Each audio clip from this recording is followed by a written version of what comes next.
Which camera?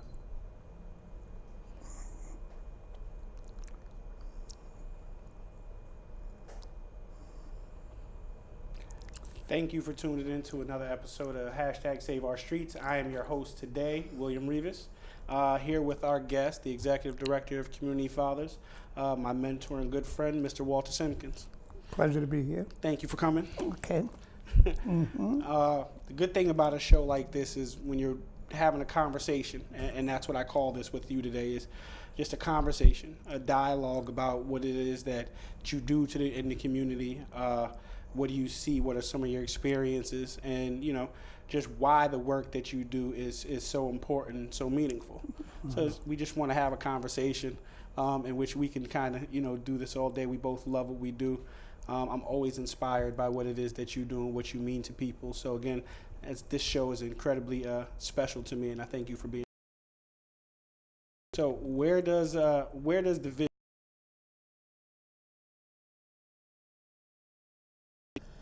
The fact that as we began to put together and move from a support group to a program, we realized as men in the community that fatherlessness was one of the biggest problems that we faced, and the thing that kept a lot of us locked down in terms of our ability to vision ourselves as more than what we may have appeared to be. So that's what created the whole concept of the community fathers itself. Yeah. And that's absolutely amazing, because as being a member of Community Fathers, I can attest to exactly what that is. And being a part of men that, hold each other accountable and lift each other up. What you've been able to do over the last few years in taking men from the community and institute and put them into positions to be a part of boards and community movements and coalitions. It's been absolutely amazing when you look at the rebuilding and the revitalization of our community, having community fathers and their members at the table. I mean, really talk about that. How do you see the benefit of that? Well, I see the benefit of it because what happens is that a lot of times people don't always recognize their own value.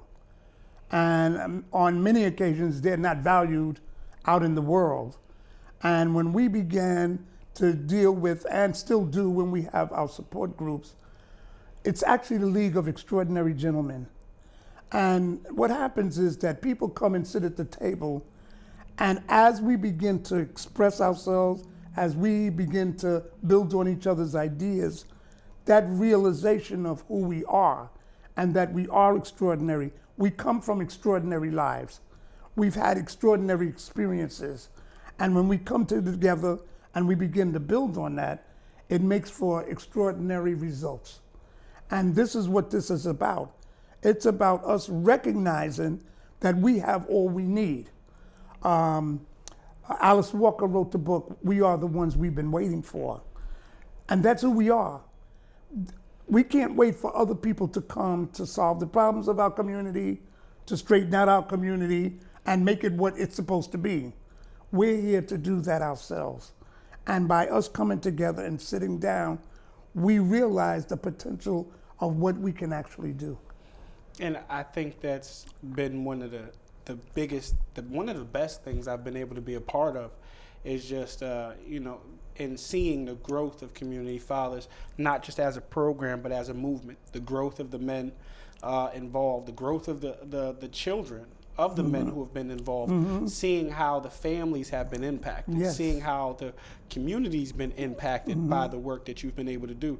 I mean, I remember, when I first met you, how you would talk to me about, you had this vision and you made a covenant with God that this wasn't about you, this was about the community. And I think that may have been one of the things that inspired me most about being a member of Community Fathers was your selflessness. You're willing to give to others, you're willing to believe in others and pour into positivity, because like you said, you deal with a lot of individuals coming from the community that because of the way the world has beaten them, or because of some of the decisions or places they've been, a lot of them don't believe in themselves, me included, which is why, again, being here today is just one of those wonderful testaments to the work that you have done, because in meeting you 10 years ago, the position I was in my life, like I said to you earlier, I don't think there was anything ever that would make me think that I would be able to be here today. But in being here with you, everything feels right. The energy is right.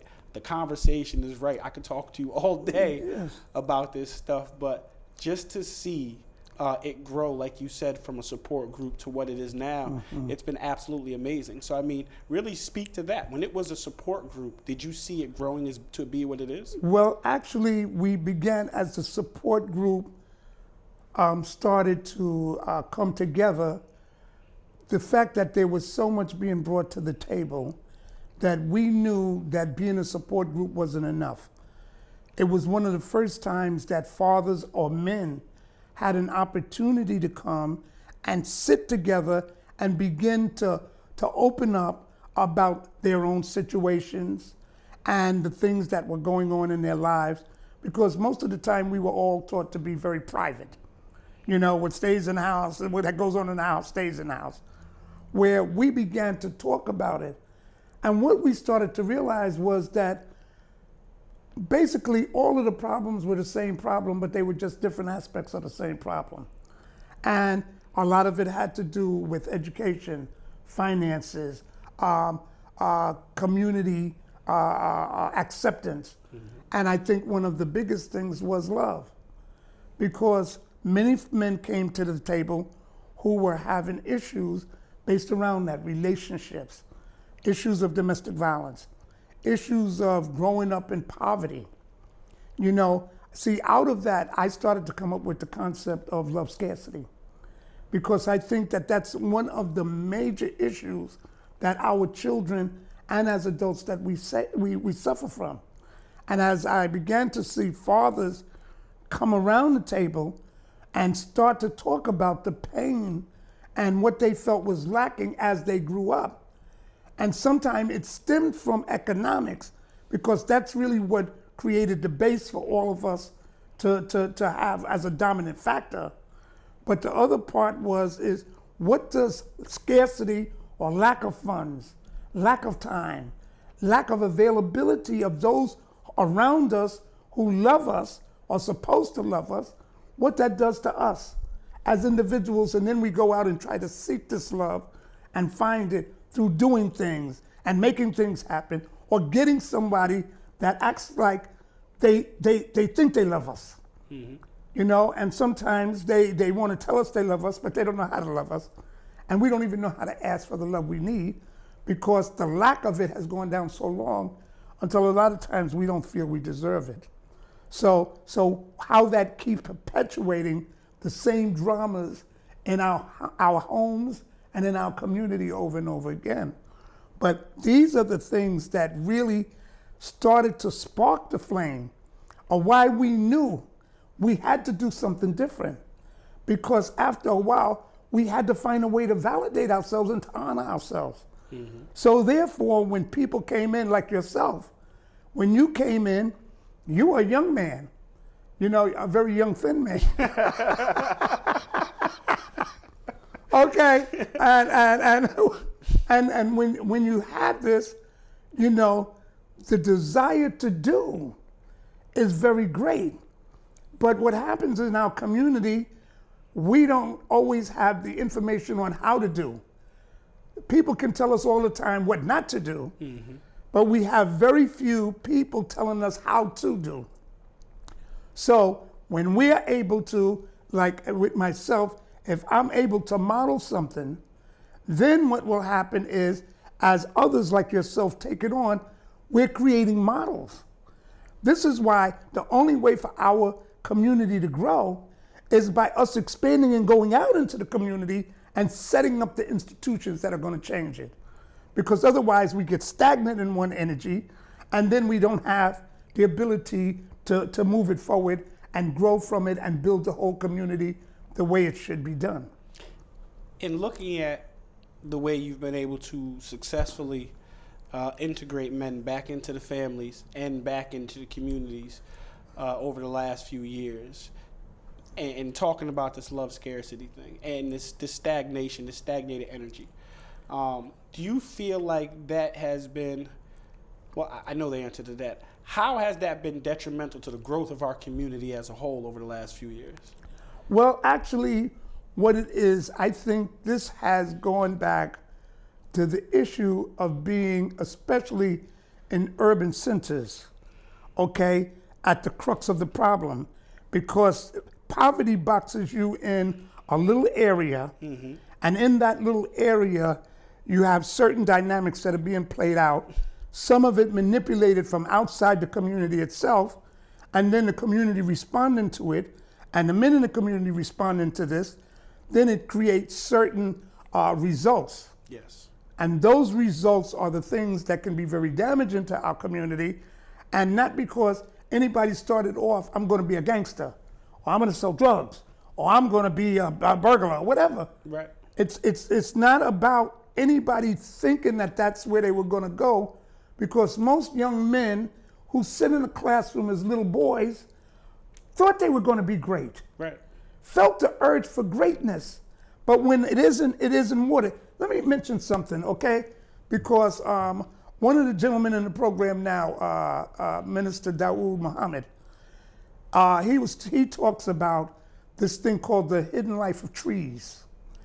And when you look at a tree, you're really seeing a tree upside down, because the leaves and everything is really the other side of the tree, because its brains is under the ground. The roots. And those are the roots.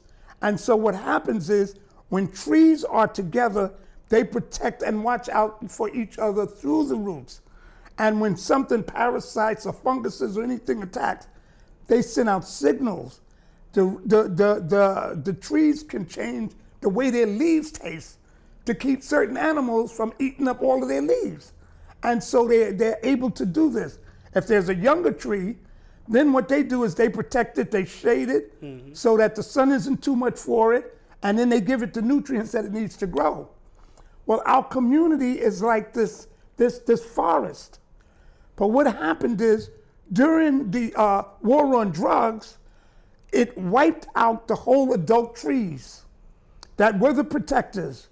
Then the junior trees that were growing up behind it, they got them with the criminal justice system by mass incarceration. Okay, so now we're looking at young children growing up without the protective forces, and they're like weeds, okay? And then people are trying to pull the weeds out because they're looking at the weeds like there's something wrong. The weeds are just a result of what has happened in the community and what's been left.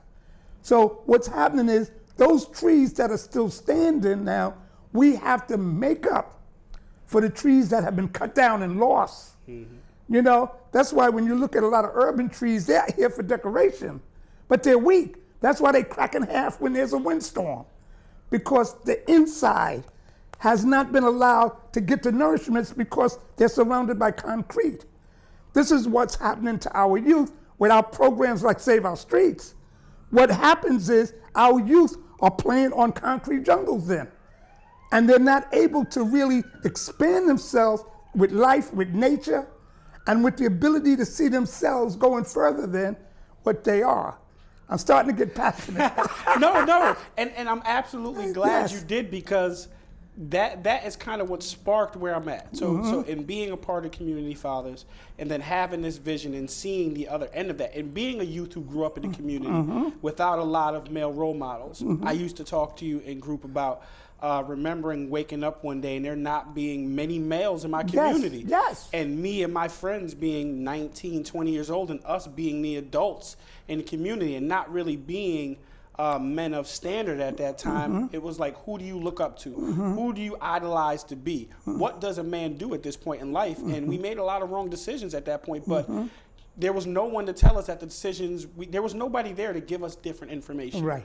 So, and now looking at our youth, I think to myself, I say, well, you know, we're working on, you know, the community's working on getting Carver with the Miracle on Craig Street. The Boys and Girls Club is building a new facility. But in the meantime, when our kids get out of school, there's nothing for them to do. So what do we expect them to do at 13, 14 years old when they get out of school, if there's not an after-school program or somewhere for them to go, if there's not a positive adult interaction? So, you know, with my wife, that's kind of what sparked the idea of Save Our Streets and after school program and the different initiatives was we have to do something Yes. for these kids. And, you know, it was a matter of just understanding, like, whatever it is we feel, whatever we have to do, whatever the Yeah. kids want to do. And what we were able to decide recently over the last year or so was that we don't want it to be in our image because as adults, we think we have the answers to everything, because we don't. The kids that we have now, they are incredibly resilient. These kids are wonderful. They're passionate. They're intelligent. Their ability to have access to information at the drop of a dime because of social media and cell phones and have influence is much different than anything we dealt with. Because to find out where somebody was, you couldn't turn a location on your cell phone. You had to ride around on your bike and see where everybody left the bikes at. So we understand that we're dealing with an evolved population with our youth. So we have to be evolved in our efforts. So that's why, you know, we want to teach them business, how to empower, how to be great, because that was something else that I kind of learned from you, was that if I can be great, then you can be great as well, and to always acknowledge the greatness in other people. Right. And I think that's important because it's something that I see in our community that people struggle with. But you see, what's happening is, and you're so correct in what you're saying, but the struggle for it is created outside our community. Okay? see, and we always have to be clear on that. Yeah. The struggle is not the community. It's outside. The struggle is outside the community and what outside the community thinks our community should be. Yes. Which sometimes inhibits what we're trying to be. Yes. Okay? So all of those things are going down. But again, to these youth that we have coming up, they're here for a purpose. And each generation comes with a different purpose.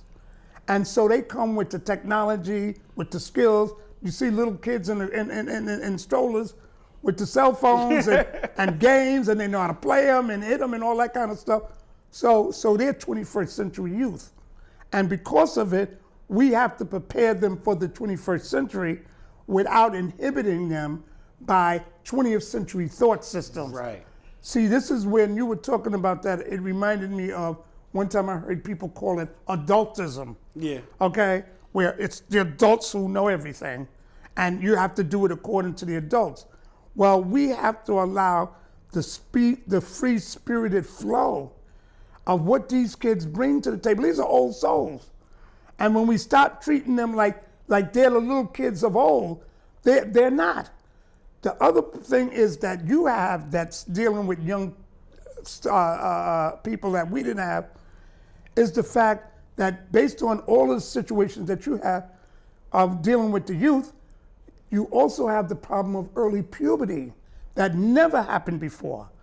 And I remember when Ruby Payne came and spoke at one of the youth summits, and when she talked about the fact that they're doing this research because our youth are going into puberty earlier and earlier. This is why we had to start the Young Fathers Home Visitation Program that we started, because of the fact that our youth are starting to have children at 14 years old. Yes. And so we're having all of these young parents. Schenectady has such a high adolescent pregnancy problem here, and we have to find ways to address it. But if we're not understanding what we're seeing, we're giving solutions that are not valid to what it is that's really going on. Absolutely. So what we have to do is we have to find new ways to solve our problems. And then we have to put it. So what we did with the Young Fathers is we've created the Retired Fathers Corps. And in the Retired Fathers Corps, we got with, collaborated with the Big Brothers Big Sisters so that they can train retired fathers who aren't working, to work with younger fathers, because we realize we have to take a two-generational approach. We can't just deal with the young father and try to steal fatherhood in him. Right. Because he doesn't always have the maturity or the foresight or to be able to understand certain things. So he has to see certain things. So what happens is that he, by putting an older father with a younger father, then we can start to bridge the gap. And then we can start to understand what we need to do. We had the ability to have with us, when we began our program was Ralph Boyd. Okay? And we had Ralph Boyd. Shout out to Ralph Boyd. We Oh, love shout him. him out, okay? Because we had him in his 90s. Yes. And every Thursday, unless he was out of town, he was there to be able to pour into us the greatness that he wanted us to see that we had. And he did it from a history that we all could relate to. And this is the beauty of what we're doing now. You know, I'm another generation, you're a generation, but the collective wisdom that we bring to the table and to the community, it's really something that we have to preserve. And I think it's beautiful because out of all the things I've learned in working with you and with all the men that were part of Community Fathers that instilled, you know, such wisdom into me, I find that, you know, us working against the generational poverty is key. Yes. Because that's exactly kind of what we're looking at. Right. And helping young fathers at 14, 15 years old Yes. establish a certain set of skills and a certain set of life and just an ability to have that foresight, like you Yes. say. Later on in life, it's something they can instill into their youth. So when we look in our community, and again, this is just us coming from the community, understand, Yes. is we're dealing with families who have been under-resourced, Yeah. they've been miseducated, Right. they've been taken advantage of, and you know, we're trying to repair and heal those wounds and not put Band-Aids on them, but really give people the tools to find themselves and to be great in all the things that they do. Yes. And therefore giving them that energy and that power to instill it into the youth and back into the community. I love the work that it is that we do. And I love the renewed energy that's in our community Yes. right now, period. Yes. Because there's a lot of these great movements throughout the city. It's interesting, I was at a meeting and I was listening to someone talk about the revitalization of Schenectady. And in the midst of their conversation, they didn't mention not one community organization or movement. And I had to stop that person halfway through and I had to ask them, what version of Schenectady are you looking at? I said, because whenever I think of renewed energy and the work being done in the communities where it's most needed, Yes. it's always you that I think of. You know, it's Prince with TBU, it's Damani, it's the Miracle on Craig Right. Street, it's Brian Ledbetter and Yes. Dennis Green and Boys Day Out. Yes. Whenever I look at these events in the community and I see the work being done in the community, it's us. But you see, and you're hitting on something that's very important, because what we have to do is take the language back. It's not about a revitalization and all these other things that they do when they redo city streets. Yes. We're actually in a renaissance, Yes. okay? We're in something greater than a renewal program of a city. We're in a renaissance where people in the community are awakening with poetry, with art, Yeah. with programs. That's what it reminds me of. It's like Harlem in the 1920s. But well, you or see, something. but when people were in the Harlem Renaissance, it wasn't called the Harlem Renaissance. That was later It was put later on. when they called it, right. See, they were just going through it. Right. See, we're going through it, but it's a renaissance. And we're a part of the 21st century renaissance of urban America. This is not just Schenectady. No, it's all over. It's urban America. And urban America, which used to be called the ghetto. The ghetto. Okay? What happened is urban America is rising up and becoming a force within itself. And this is what people are seeing. But they want to label things in ways that make it comfortable to them. And sometimes as leaders, we have to be comfortable that we don't use language that inhibits who we are. Because when we talk about things like revitalization, like all of a sudden somebody was dead and you revive it. Wait a minute. We've always been here. Yes. But now what happened is, because it's come to a point of growth, it has come to a point where it has to be recognized. Yeah. And I think, if nothing else, if we look at what's really going on, and it's interesting that you say this, it's not just in Schenectady. No. It's not just in Albany or Troy. No. It's really in urban areas across America. Across America. And you see it really with this birth of social media and this new level of Yes. of integration, in which you see so many entrepreneurs. And I was having this conversation with somebody, and I said, the birth of these entrepreneurs is wonderful, because what people have found is traditional education, that's not really for me. Traditional levels of employment and working up the corporate ladder for 20 years, that's not really for me. I have an idea, and I want to take a risk. Right. So to see people stepping out on faith and following their passion and their dreams, because we were all kids that had those ideas of what we wanted to be when we grow up. Well, now these are the kids that are taking that dream and making it real. So it's interesting to see every few days, every weekend, there's a different event. There's a poetry, there's music, there's art, there's fashion. Which you see, this is why, and I don't mean to interrupt you, but when you were saying it, I got such a vision of it, because this is the fruit of the new community. You understand? People like Mickey Kahn, who was building the art center, and her parents, who were instilling the culture and maintaining culture in spite of no matter what. What has happened is all of the other things have become the fruits.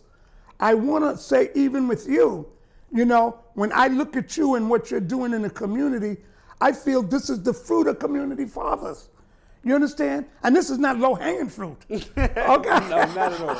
This is fruit that you got to climb up to get. You understand what I'm saying? But what people want to do, people want to make us believe that each one that does something is battling with each other and can take away. Listen, there is plenty for everybody. There is only one of us in the room, and that's the Creator. And He's creating something that we are all a part of. And your victory is my victory. My victory is your victory. And each one of us is victorious because we're here together, but everybody has a part to play, like a note on the piano. Everybody got a note, okay? But we don't say them because I'm flat, that I'm not right. I'm just flat, okay? And so therefore, ebony and ivory, we're gonna do this thing. So this is why the beauty of witnessing this, and when I witness it and see what you're doing, Save Our Streets and all this stuff, in me, that's the pride of what we're supposed to be feeling for what we see going on. And that this fruit is now going out and it's spreading, and the seeds that you're planting, other people now are creating fruit, and we got ambassadors and little guys that's running around doing things. And that has been really one of the biggest things I've taken with me and imparted to my youth in the Save Our Streets program is, I don't want you to be like me. I want you to be better than me. And it's my job to give you all the tools and the resources possible to achieve the greatness you see in your life, and not what I may see greatness in your life being. And I think that has been, it's been one of the biggest learning things for me is to take myself out of a place in which, because people believed in me, I've been able to be successful. It doesn't mean that my success has to be everybody's success. I have youth who want to be models. I have youth that want to be basketball players. I have youth that want to be astronauts. I don't have a youth, and I don't want a youth that wants to be William Reeves. I want them to be their own individuals and be great at doing that. And when you say that, see, it's the whole concept, because I think that there was a point where I used to tell you sometimes, I'm not here to be your hero. You're your own hero. When you're talking to your kids, they have to be their own heroes. And sometimes in the school, in the world of social services, somebody does something for you and then they want to take your credit. When you really had to go and do it, okay? This is what this is all about. So each person is their own hero. And when you understand that, nobody takes anything away. See, that's the love scarcity concept. That if you get more love, then somebody's gonna get less love. No, you see, it's not, there's plenty of it to go around. And when we understand that, there will be no competitive nature in it, because we'll all see that we're building for something greater than ourselves that we can leave behind to say, this is what we've done. And then we can know it. I was telling somebody recently, I said on my tombstone, I want it to be, I believe in you. Okay? So this way, because I believe in people. Absolutely. Okay? So I wanted there to say, I believe in you. So if they ever start feeling down, come by the tombstone and look at it, I believe in you, okay? And I'll reach out from wherever. Well, I want to tell you thank you for coming and being a part of this today. It was absolutely amazing and special to have you. The energy was absolutely amazing. You know, we have to do this again very, very soon. I think not only for me and for you, but I think our viewers at home, you guys deserve to catch up some more on this. So from Save Our Streets, we thank you very much for coming. My pleasure for being here. William Reeves with Save Our Streets. Have a great day. Tune in later. Thank you.